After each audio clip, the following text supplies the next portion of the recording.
Na světě je několik zemí, kde vládnou režimy. Jejichž způsob vládnutí musí zneklidňovat každého svobodomyslného člověka. Severní Korea, Bělorusko,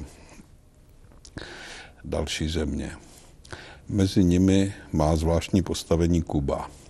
Má zvláštní postavení pro nás, kteří jsme dlouhá léta a desetiletí žili v komunismu, v totalitním systému komunistického typu.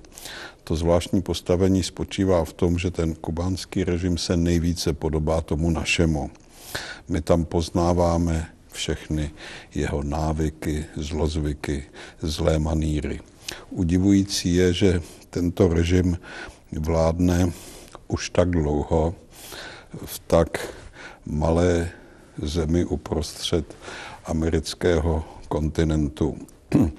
Ale asi právě proto, že my s tímto typem režimu máme tak bohaté zkušenosti, bychom měli to být především my, kteří znovu a znovu upozorňují na význam boje za svobodu v této zemi, kteří znovu a znovu upozorňují na ty zvláštní prolhané mechanismy vládnutí tohoto režimu.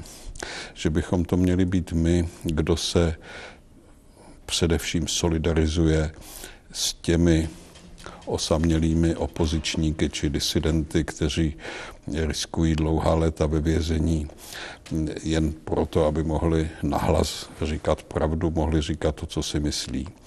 Já mám ten dojem, že úsilí o to, aby na Kubě nastal jakýsi národní, poklidný dialog o budoucnosti, že toto úsilí má naději na úspěch.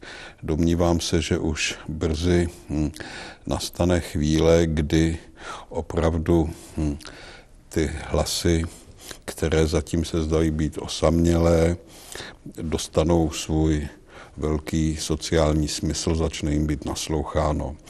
Věřme,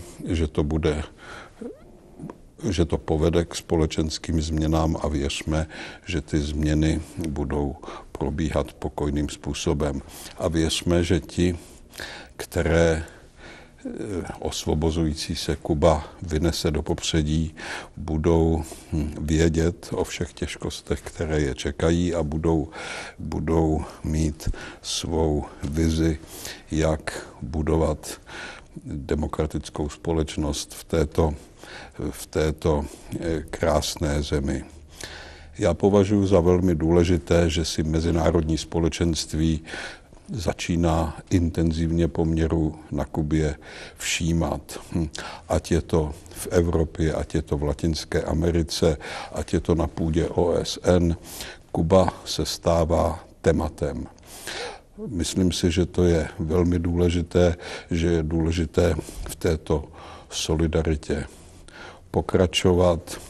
Vím z vlastní zkušenosti, jaký význam to má jako morální posila pro ty, kteří ten zápas na místě vedou, ale jaký to má i širší význam politický. Já samozřejmě vysoce oceňuji i práci kubánského exilu a různých jeho organizací. I to má jakousi analogii se situací, kterou my pamatujeme, kterou jsme prožili. A zvlášť bych rád jmenoval Centrum pro svobodu na Kubě, sídlící zde ve Washingtonu, kde jsem teď hostem.